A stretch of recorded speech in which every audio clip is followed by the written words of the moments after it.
Hi, everybody. It's Jason. Welcome to the Content Marketing Virtual Summit. And I'm going to bring on stage right now Maor. Did I say it correctly? Benaim. Yeah. Also, for people who are wondering, if you have a call with Maor and you want to just reach out to him, he likes to go by Wolf. And we'll talk about why that is in a moment. But he's hungry for finding those optimizations, those opportunities that nobody else is looking at. He's always hungry. He's always looking for how to make something perform better. So before we dive into your talk, maybe you could share just a little bit about what brought you to using AdWords and using essentially performance-based marketing to grow your own businesses and help your clients. So share a little bit about your background and where you were, how you got to this point.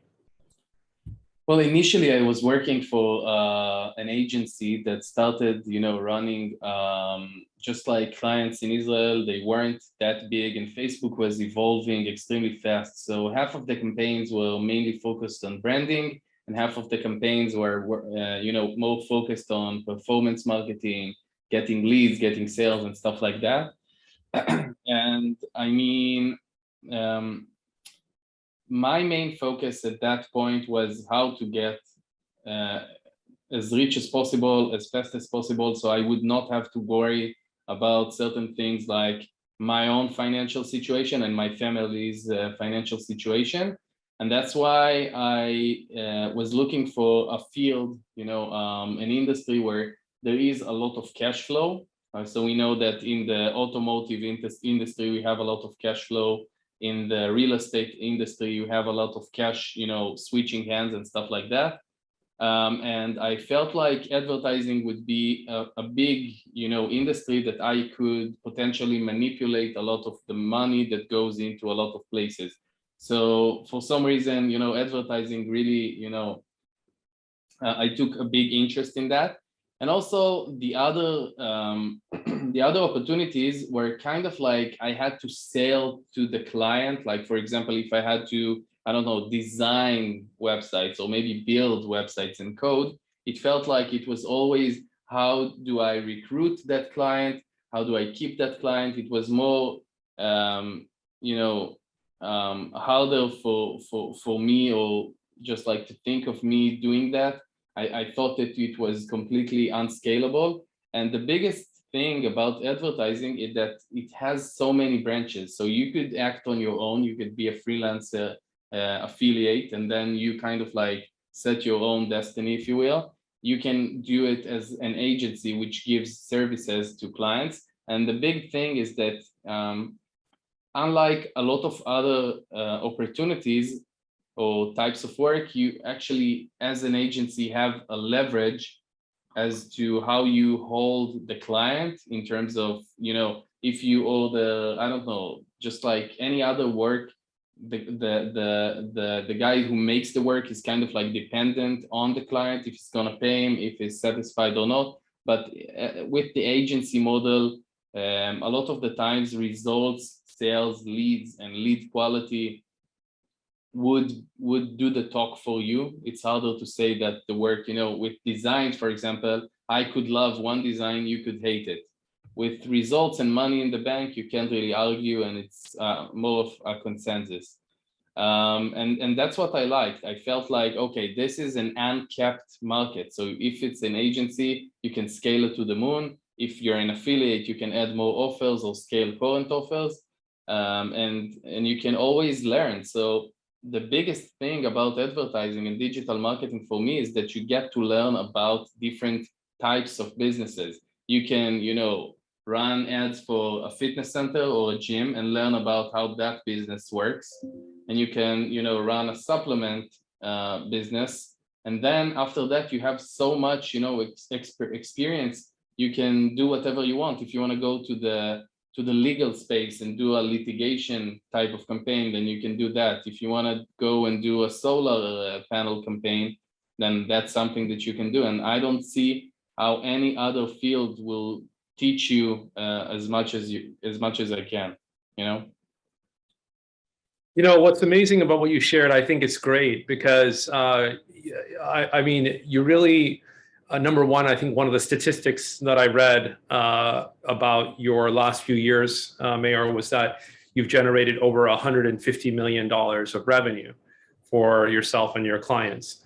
And probably that number has gone up. But the thing about that is knowing how to turn the gas pedal on and off, and also how to deal with the nice thing with something like AdWords is you can actually take it, you can actually respond to current events. Like if something happens and all of a sudden people need more of a certain type of product, then you can jump in and actually optimize the campaign for that. If there's some kind of situation like that, you can also respond very rapidly to seasonality. So it's really interesting to hear you talk about the thinking you had about why you chose to become really good at this skill. And it reminds me a little bit about this concept. I'm trying to remember the person who brought it up, but they talked a lot about table selection. Like it's not so much being the best at a certain thing, it's choosing what table to sit down at and where you can actually, really win the most money because it's the table you're choosing. And that, a lot of people apply that in business and market selection, niche selection. So now people might be thinking that, first of all, with something like AdWords, so how much of your current focus is AdWords? Like is that say 70-80% of what you help people with and work on, or is that a little bit less now? Well, that's actually a good question, because people kind of like associate me with Google Ads, while I'm actually running on kind of like everywhere. I have campaigns that spend over $10,000-$25,000 on Facebook. I have campaigns that are spending much more on Google. I cannot say for certain, but I would say it's 40% Facebook, 20% native ads, maybe 10-15% TikTok, and then the rest would be Google right now. Not in terms of ad spend, because I feel, yes, on Google I am spending the most right now. But in terms of focus and what I am doing on my day-to-day, yeah, I mean, with TikTok, you have to kind of like focus mostly on creatives. With Google, I feel like it's more about the campaign structure, the settings, and how you kind of like build it out and optimize it. With Facebook, it's also kind of like a combination between the structure, the creatives, and stuff like that. So it's very interesting. And yes, I completely agree about what you said. If I understood the concept, like sitting at the right table is definitely something, yeah, that is important, that will lead you. And I feel like, yeah, Google Ads, in terms of a platform that allows you to kind of like, pull on the plug or push the brake or push the gas pedal when you want, and having the ability, or if you will, the power to choose what product you want to push, and knowing with confidence that it doesn't really matter which type of product. It could be a book, a supplement, an insurance, product or service. That you can build the right campaign for it, use the right tools, the right networks, the right placements and devices, and also cut a lot of the road that leads you into profitability. Every campaign could be profitable at the end. It's just a matter of how patient, how deep your pockets are, how patient you are, how deep your pockets are, how sustainable is the business, how much can it take, how much of a hit. Because at the end of the day, these systems, it's a war between, the manual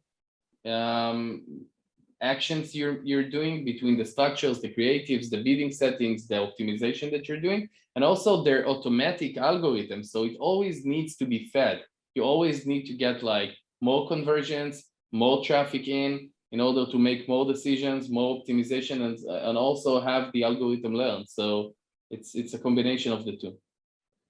Yeah, I think that's a good framework for thinking. It's not a question of, is it going to work? It's a question of, are you going to make it work for you? I think that's a really different kind of perspective. I think a lot of people may come in and they're like, oh, this doesn't work. No, it didn't work because you didn't actually work it. And that's a big thing. That's a big thing. And I actually need to probably do a talk just about that. But you're doing one right now. So I am doing right now. I just want to say, very quickly. Sorry, I had a couple quick questions. I want to make sure that yeah. you can swat them aside if you don't think they're helpful. But the first one I'm really curious about, right, is like essentially the idea of utilizing some sort of almost like a statistical betting method. And I'm not trying to talk statistics, but the way that can work, right, is where if the odds are in your favor, you actually bet larger, and if the odds are against you, you bet smaller. And so the idea there is, and this is the question, which is it possible, and do you have this thought process around, run a small number of test ads, right? And start with a small budget, design like a matrix of a fairly large wide net of test ads. And then the ones that are doing well, essentially you start to spend more. I mean, this is probably very obvious to a lot of people, but you could speak to it. Like, is that still the right approach, or do you, or what's the kind of the approach that you would start with today if you were? So that's actually a very good question. Yeah, that's a good question, just because a lot of people do not know how to start. So I feel like even before you spend $1, the question that you need to ask yourself, the first one would be, is someone else managing right now to do whatever I want? Like, is someone pushing, the exact same product or a similar product through those same channels, and is he making, profit?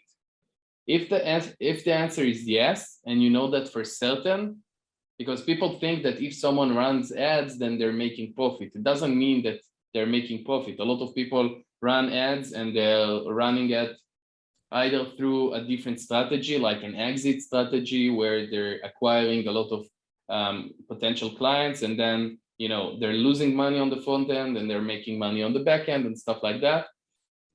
So first of all, you want to make sure that that person is making money and that it's doable.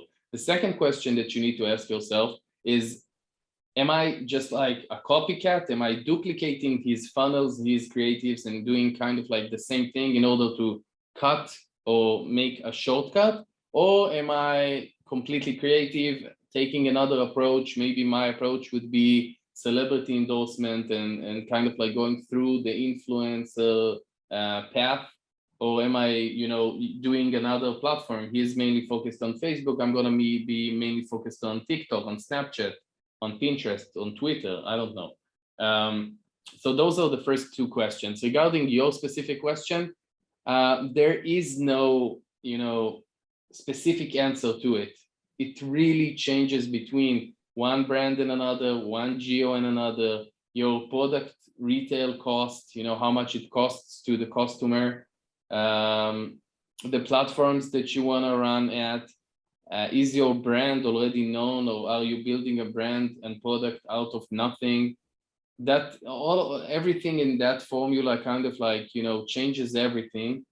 In general, a lot of the times when you launch a product or a funnel with a small budget just to test it, that wouldn't really give you an answer on if it's gonna work or not.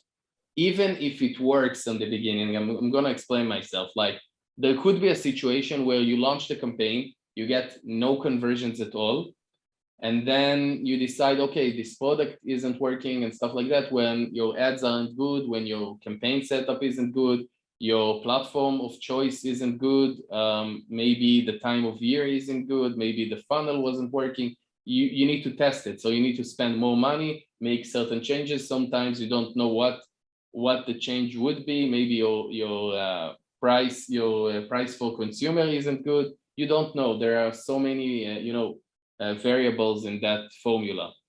There could be a situation where you launch the campaign, you get some conversions, you decide that it's working amazing, you want to scale it, and when you scale it, the CPA, the cost per acquisition, goes way up, and then you're left with a higher spending campaign and you're losing money, which is a different thing.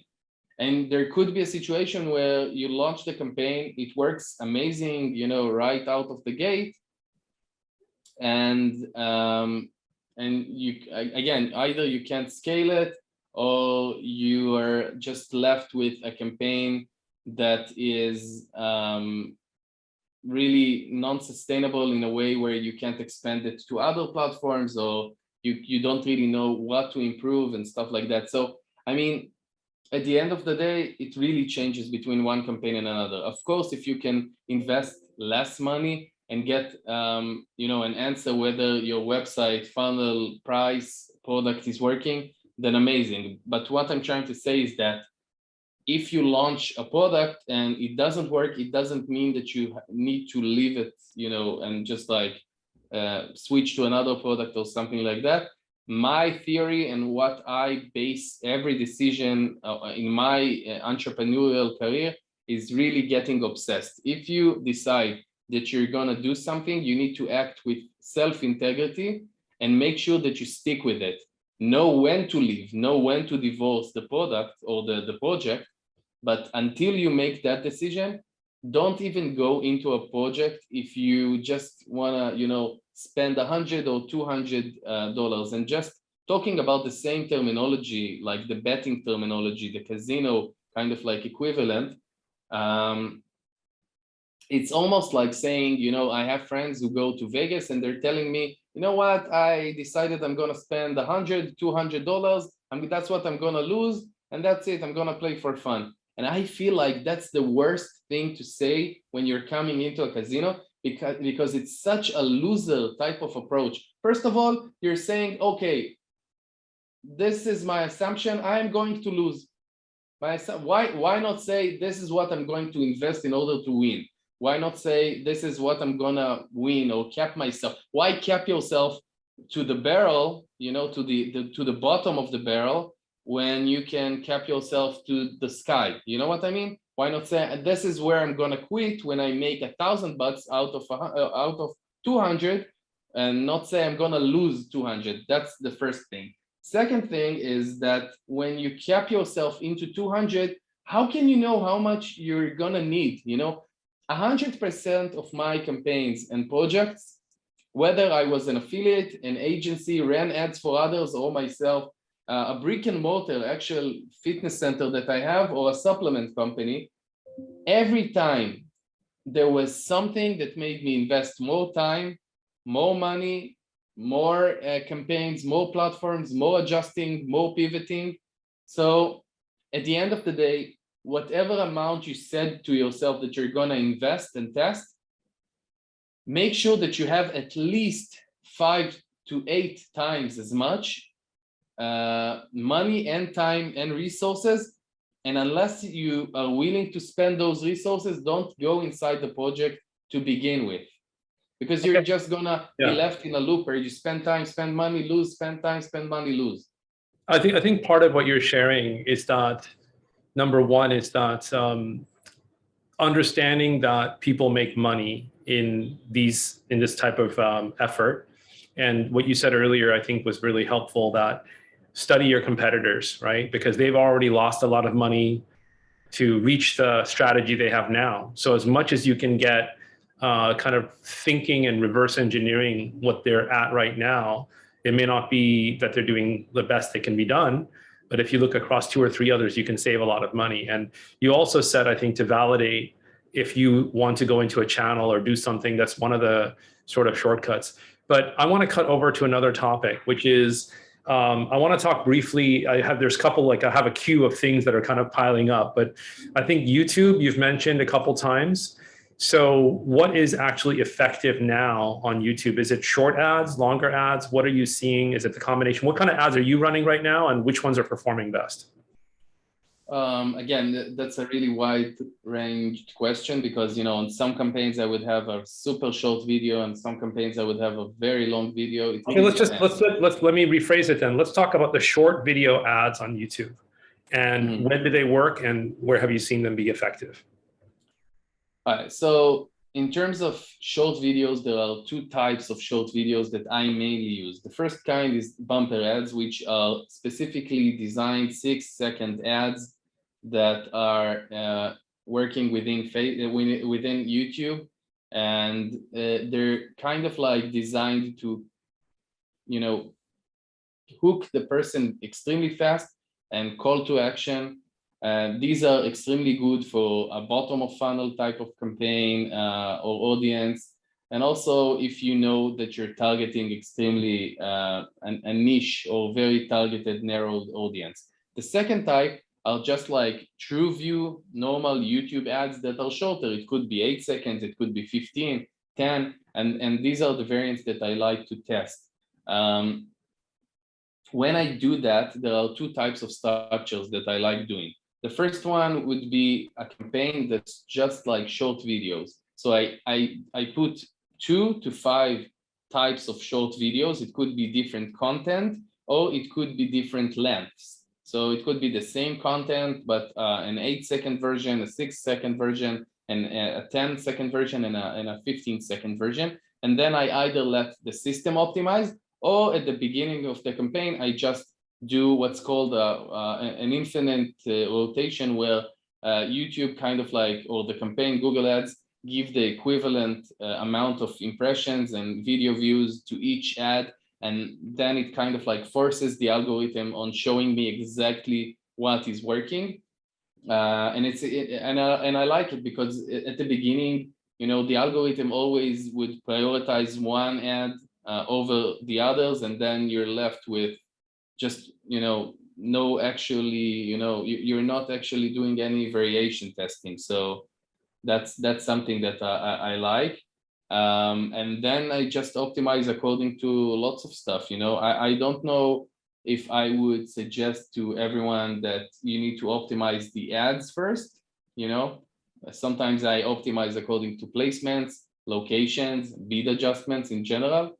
But when I have a campaign that's doing extremely well already, that's when I like to add a lot of different variants, because I know that the placements is working, the bidding settings is working, the campaign algorithm actually already learned what is working. And now I'm just like adding, you know, a variation testing in terms of creatives.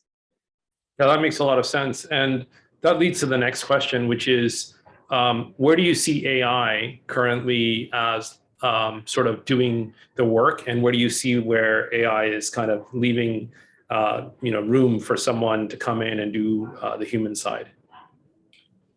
So I feel, and where I see advertising, digital marketing going towards, and I feel like AI is such a, it's such a thing where so many people are saying AI, where they don't really know what AI means, or their system is so far from AI. You know, I've seen startups in Israel that are selling that they have an AI, and I had friends working there, and they're saying, you know, I'm the one who codes that, you know, app, and it has no AI. It's not even near.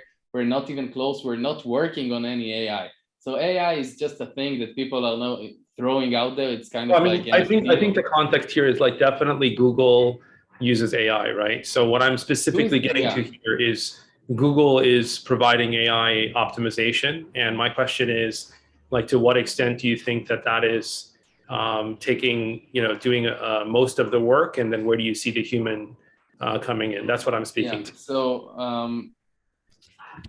So 4 or 5 years ago, I already started saying how much Google and Facebook are going into the more automated type of like campaigns.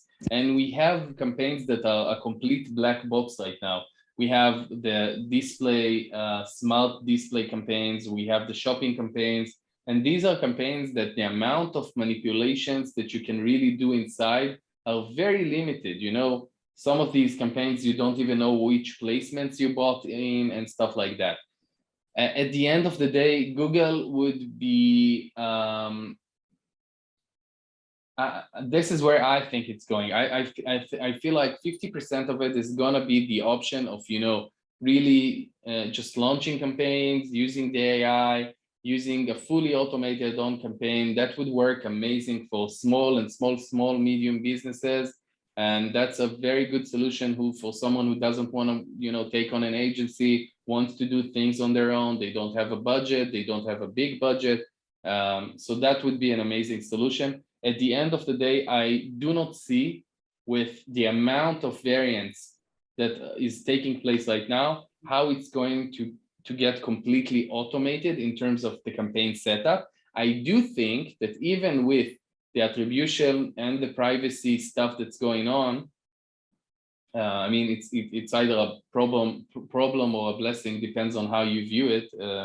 But I feel like the AI is only gonna get better, even with the lack of attribution. Google and Facebook's systems are going to be getting smarter, faster, and yeah, I truly believe AI is a blessing at the end of the day, because that's what brought digital marketing to the point where it is right now. You know, we used to advertise, you know, on newspapers, on billboards, on radio stations, which is completely broad. But now you're just thinking of buying an apartment, or you're walking down the road to a real estate agency, your phone already knows that, and he knows how to serve you ads that are, you know, personalized to you. Does it affect your privacy? Yes, but I believe everyone already sold their privacy a long time ago, on one hand. And on the other hand, you would, if you're already using these apps and platforms and services for free, and you're gonna see ads, then you might as well see ads that, you know, you could relate to, or are more personalized to you. Okay, well, let's talk about projects that you're currently really interested in. So what are your personal projects that you're really excited about right now? Well, I'm doing a bunch of stuff that really gets me excited. First of all, I have a book, believe it or not, that I'm pushing right now to a really massive scale. It's very interesting. It's a personal exclusive project that I'm working on with guys who were speakers with me on Geek Out. So I have that. I have my friend Todor, which I met on Geek Out Kiev, and we're working on several products and projects right now. I have my talent agency based down at San Diego that is extremely interesting, because we take on interesting people with interesting life stories, and we create products around them. So we have a negotiation course that we're trying to really lift up and scale now. Well, what else? I have actually two big ED campaigns that are supplements and devices that are completely, you know, genuine. So we're pushing that. I believe last month we did over 5 million in revenue, which was extremely good. So these are the projects that I'm, you know, excited about. Of course, I have my fitness center, which is always going to be, you know, my baby. For 5 years, we had lots of ups and downs. That's a very interesting campaign. It's a very saturated market. It's a leads campaign, but since I own the place, I'm doing the full, you know, A to Z. So great. So you have a book, you have, you said you have an ED, you have, you know, the fitness center still, and you have also, you said, a course on negotiation. Is that what you said? Well, yeah, my talent agency takes on interesting people, and we're building specific products around them. So it could be a book, a wine brand, and now we have a negotiation course that looks. Oh, cool. And then what's the book that you're promoting? What's the name of that? Yeah, well, it's just a book on, it's kind of like a doomsday preppers niche book. So it helps you prep for, you know, that kind of like thing. And you mentioned that you met somebody at Geek Out that you're doing some projects with. I think you said Todor or something. Oh, yeah. His name is Todor, Todor, and he became one of my closest friends. I actually flew down to Bulgaria a week ago. What's his last name? Minev. Okay, I might know him actually. Yeah? Yeah, I don't know. I know a Todor from Bulgaria, but I don't know if it's the same one. How do you spell his last name? Minev. Yeah, the guy I know is really a really nice guy, really like a really sweet guy. But I think it's two different people. But it's probably a common name in Bulgaria. Yeah, it is a common name. What are you doing with him? We met in Kiev, and our plan for 2022 is to launch something like 3 to 4 different brands. Oh, cool. Yeah, so we have a couple of stuff in store that is already, you know, building up. And are you still working on client work too, or is that kind of less now? You know, it's not last because it's always going to be a part of what I do. Yeah, I have a few big clients, so it's almost like two different agencies. I have one in Israel and I have one outside of Israel, so it's very large budgets only. Um, you know, six-figure budgets to begin with, sometimes even daily budgets like that. Some lead gen campaigns, some e-com campaigns. One of the ED projects that I'm working on is actually a client. So that's a big thing that I'm doing right now. And yeah, I mean, it's a boutique thing. I'm not trying to scale it, you know, it scales organically. I try and leave 5 to 6 clients and that's it, because my main focus is on my stuff. But I mean, an agency always helps for a couple of things. First of all, cash flow, which is nice. Second of all, just learning about other businesses and other opportunities and how these businesses actually work, you know, regardless of what they're doing on or what their service or product is specifically. It's interesting to see how they build the team, how they educate customers, what's their sales funnel, how they work technically and technologically. So that's very interesting, and this is stuff that I can learn and implement towards, you know, my businesses and my campaigns. If you had to name like 2 or 3 people in the kind of the performance advertising space that you really respect, who are 2 or 3 other people that you think are kind of sharp that you like to learn? Wow, you're gonna get me in trouble.